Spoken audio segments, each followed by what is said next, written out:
and she always got silence for answers. She was a bright girl with a restless conscience.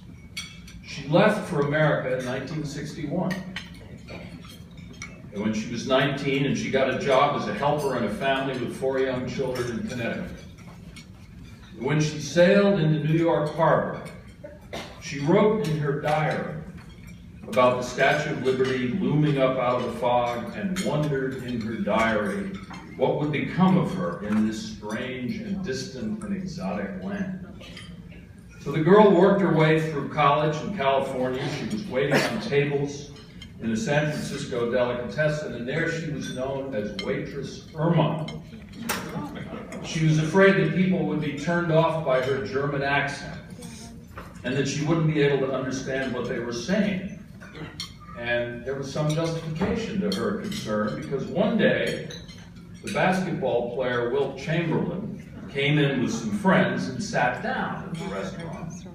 And Waitress Irma took their orders, and she thought she had heard from the very tall man an order of a lox appetizer.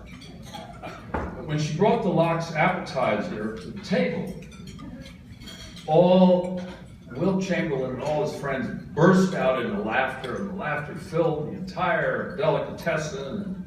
And of course, Waitress Irma was deeply mortified. He'd apparently been telling his friends a story that he'd read in the newspaper about a gruesome murder, and he had said, and she thought it was his order, "I've lost my appetite." So this was a very difficult moment for a wonderful young lady who was trying to make her way in the world. But she recovered from this, and from many other humiliating and lonely experiences as a newcomer to America, as I think we all know in this Petra Foundation, because that story has been told over and over again by so many of our fellows.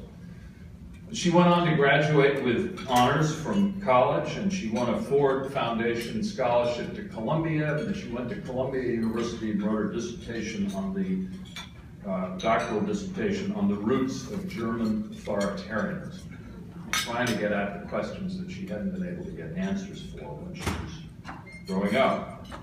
And when she was at Columbia, of course, I shouldn't say of course, but she did. She became involved in the civil rights and anti-war movements, and that was where we met, and we got married.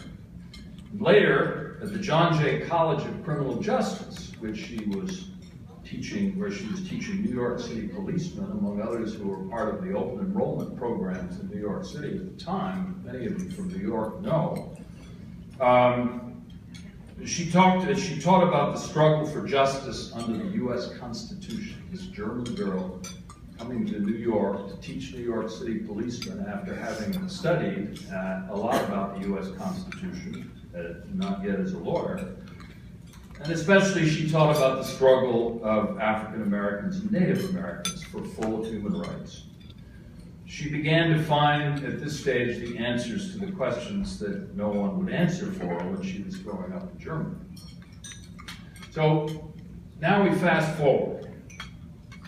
The struggle for justice is at the heart of our foundation. This is the struggle that inspired Petra and all of us who were moved by Dr. King and the Civil Rights Movement, were shattered by King's assassination, enraged by Selma in Vietnam, who participated in the civil rights and anti-war movements and supported the women's movement, the disability rights movement, the gay rights movement, and all the other movements to liberate people from the shackles of discrimination and repression to pursue the promise of equal opportunity and justice. And deep under all of these movements was an even deeper, ongoing struggle, which certainly grabbed the attention of Petra, which is a struggle to overcome the legacy of fascism and to prevent the crimes of hate and the Holocaust from happening again.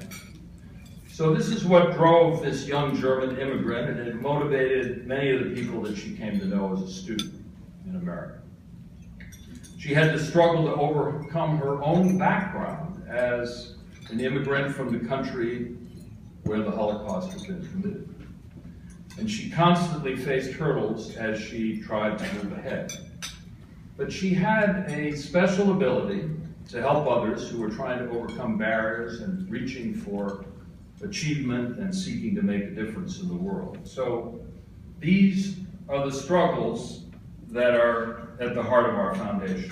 They involve individuals, families, and communities across race and class and circumstance. They are about fighting back from loss. Loss not only from injustice, but as we heard from so many of our fellows today and tonight, 4 fellows who spoke, but also particularly those who spoke earlier, not only from injustice, but also from personal loss.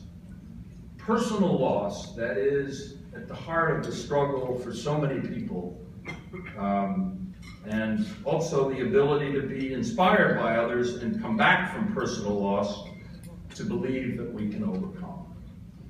So I have to say, as you all know, that I learned that the hard way and what it meant to suffer devastating loss when Petra died suddenly in 1988.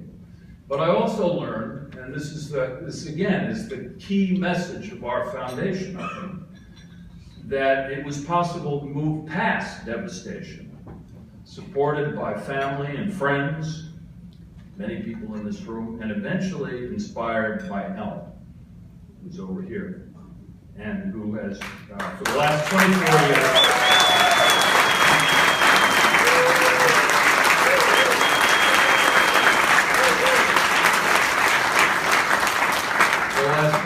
years has been at the heart of my life. So, and has served the values that we celebrate here tonight more than anyone I know.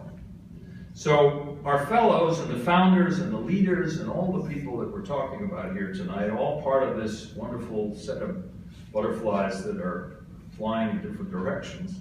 I think we all have a special ability to overcome the past. The past is always there. It certainly haunted Petra. But to overcome it and then reach beyond it certainly haunted me. And it haunted even more many, many others who were part of this foundation. But to overcome it, and that's what I think makes our struggle for human rights and social justice so compelling. So I have a little more of the story to tell. So hold on, I'm going to take a slight interlude now. But the rest of the story is going to be about all of you in this room. And I want to start by introducing you to the people that I'm talking about in this story. Now, we've already had all the Petra, Dick has had all the Petra fellows stand. So I won't ask you to stand again, but in a moment I'm going to talk about each of you very briefly. And as I do so, maybe you could raise your hand, or if you wish, stand, so we get a chance to everyone to recognize you. But I want to now especially thank Dick for his leadership.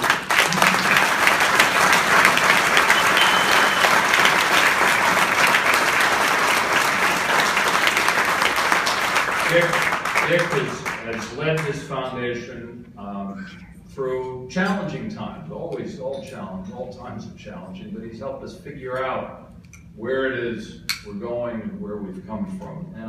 And he's been very eloquent as he's done it, and I want to especially thank Dick and Patty. Thank you, Patty, for this wonderful dinner that we had last night, which is something that we've done many times, and it's been so wonderful.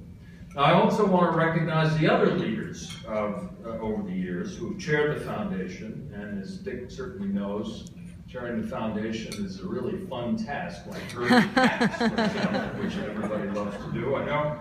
So let me especially thank, and if they wish, they could stand, but they don't have to, Drew Days, Chuck Muckenfoos, Susan O'Sullivan, Mark Munger, and Chris Klein. So these are all good.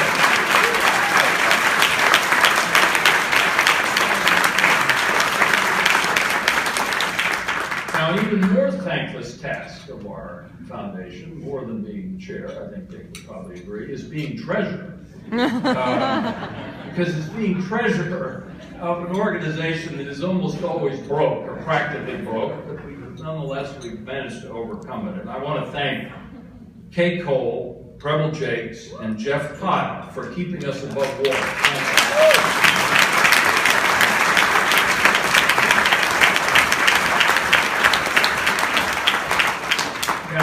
fortunate tonight to have with us our first and second executive directors, Wendy Summer and Kel Ginsberg. But before you applaud for them, I also want to say, and then you can applaud for all of them, the person who at the very beginning did more than anyone to help manage our affairs. She had to manage my affairs, and that was very complicated. She was my executive assistant, Carol Lee, who's over there. All three of us. So Wendy and Kel and Petra.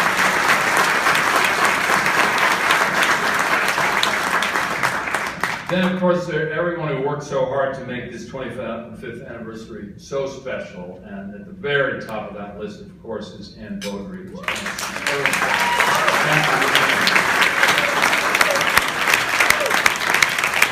And this wonderful book, I don't have a copy of it here, but you've all got it at your places, that is Extraordinary Soaring Spirits. It's okay, everybody, you got it. I want to thank especially Alexia Steinhardt, Sarah O'Sullivan, and Kate Levin, who created the book. Thank you.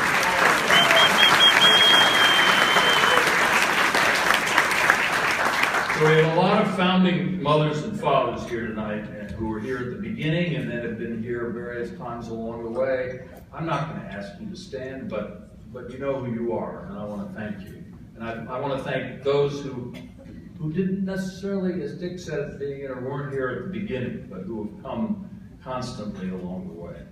And then finally, if I may, I think this is a personal privilege, I'd like, and here I wouldn't mind to have them stand, the members of my own family who are here tonight: Ellen, Jessica, Preble, Becca, Peter, Misha, Tina, and Richard. So.